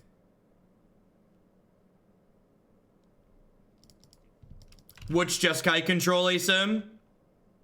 In Standard? We played Standard Jeskai control pretty recently. Last night? Yesterday? I think it was yesterday. Hey, Gorks. Thanks for the $45 tip. I'm assuming that's to get a Standard deck in tonight. I have all the tiered decks, then some built on Arena, but this is the list I've been having the most success with. I think I have something here. Just need you to help me tune the numbers on the sideboard. Gorks, you didn't link a deck in your donation comment, so why don't you go ahead and DM that to me on Twitch? That is Shrine of Burning Rage on the opponent's side.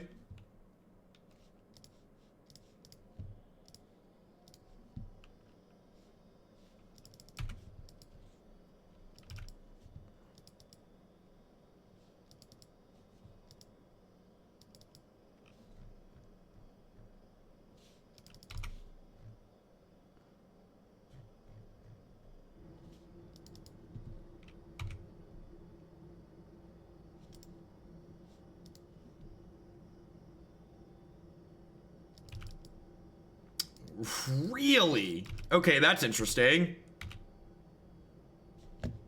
Huh. Woof.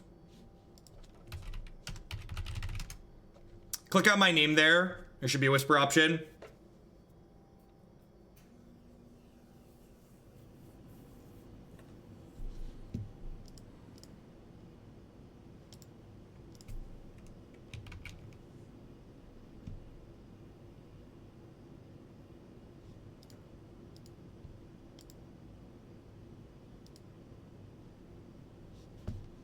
Oh, did it get played over the weekend? We definitely played Jeskai Control. Did it not get uploaded? Did I miss a video? Jeskai Control, November 25th. Is that one not it?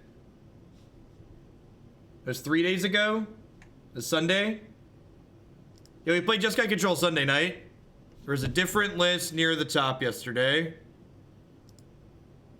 I honestly don't remember. I'm gonna have to go back and check. I will make a note to check.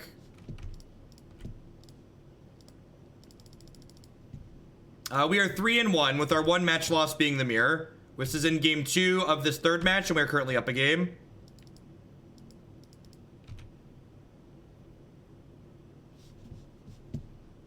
Let me make a note on that.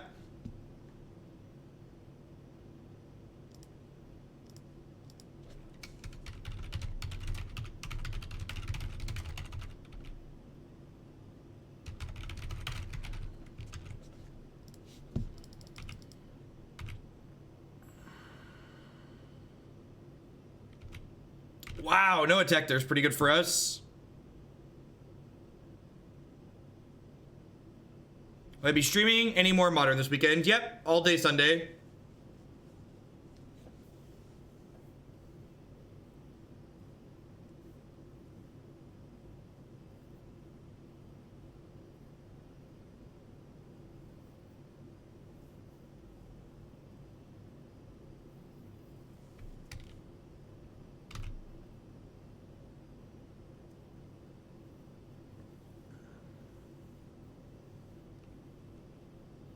I'm gonna go ahead and pass here.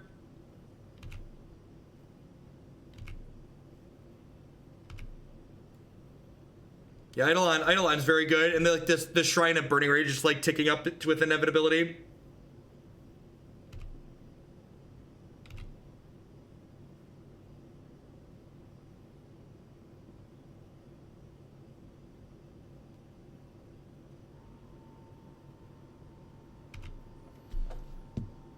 I don't think I can realistically wait to kill the Shrine. I think I just have to do it. But I guess then Eidolon kills me.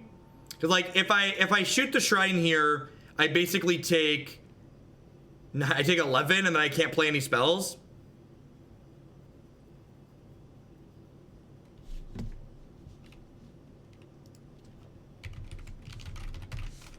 What do we do here?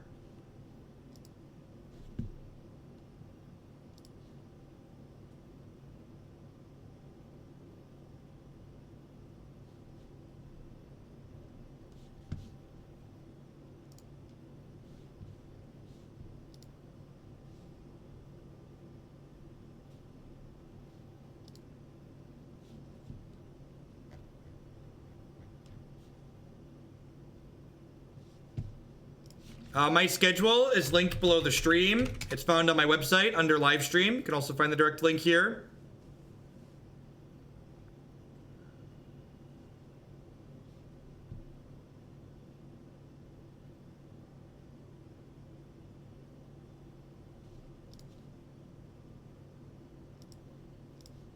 And I think all of our roads lead to dying here.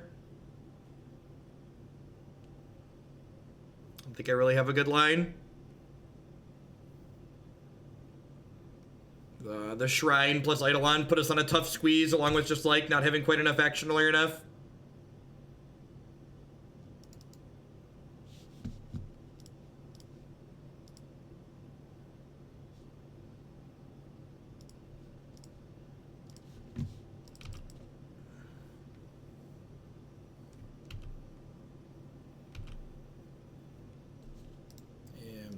Concede.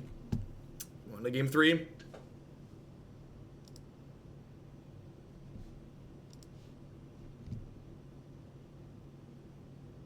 They're just gonna kill us with that before we can do anything.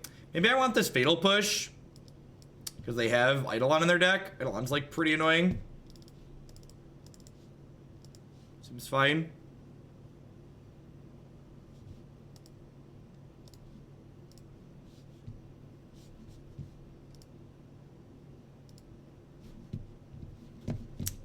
I looked at my stuff. I thought there was only one Jeskai control list at the top. I honestly don't remember. And I don't have a log of it. Yeah, the only Jeskai, I thought there was only one in there. We played a couple of Jeskai lists recently. We played like 2 Jeskai lists in the last week, and that was both of them. There was definitely one we played a little bit before that. Where are they? Did I not upload the older one?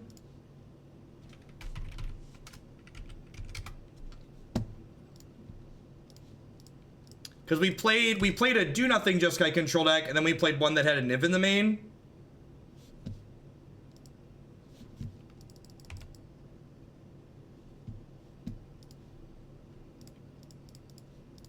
Go Hangarback into Walking Ballista, because then on turn 3 I can activate this plus play a 2-drop.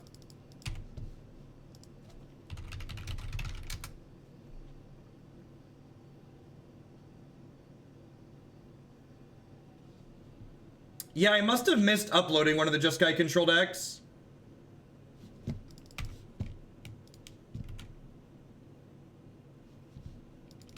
Peace, Nick.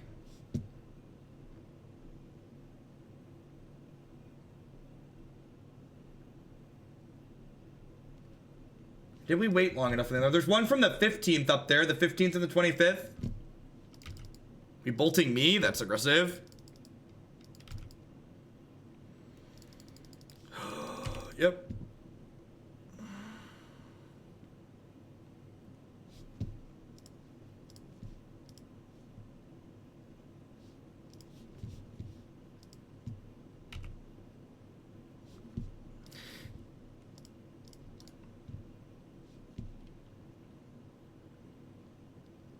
The opponent's deck won the Modern Challenge. Look up the Magic Online results. You'll be able to find it there.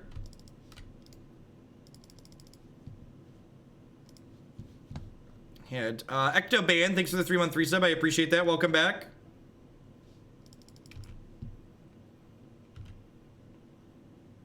Yeah, I'm just gonna go ahead and pass back here.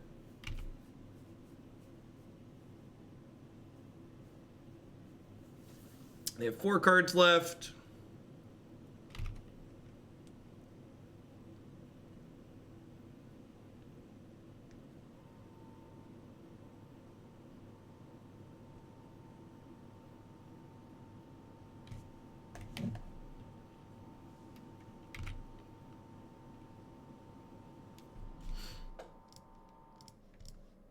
Just shoot this twice.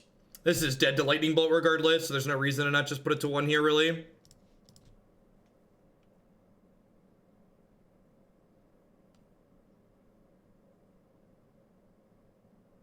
Oh, it's dead to Gut Shot now. Okay, that's fair. Is that a good draw, chat? What do we think? What do we think of that one? How do we feel about that one?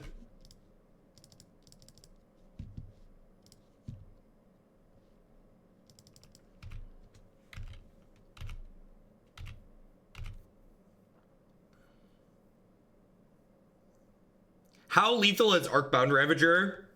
Always lethal? Never not lethal?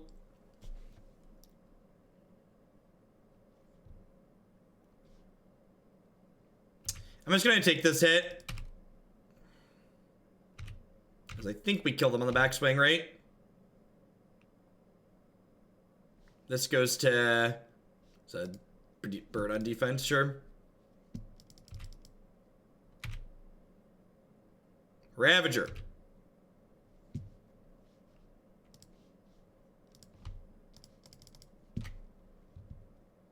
Are they still dead?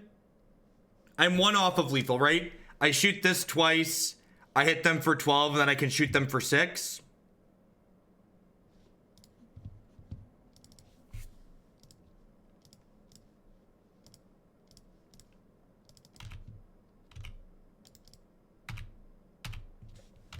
So 1 off of dead. Ugh.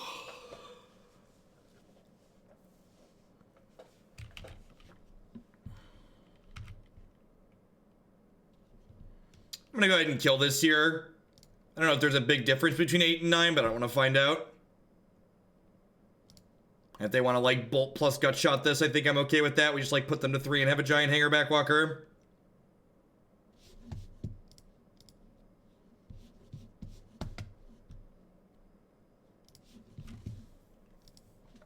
All right, we hit the 4-1 with the only loss being the mirror match. Every time we play this archetype on stream, it's great. We've played mono green builds and we've played green white builds. This is the first time playing a green black build. I think I liked the black splash. I would definitely need to log more games with it to like know if it really cost me a lot to have it.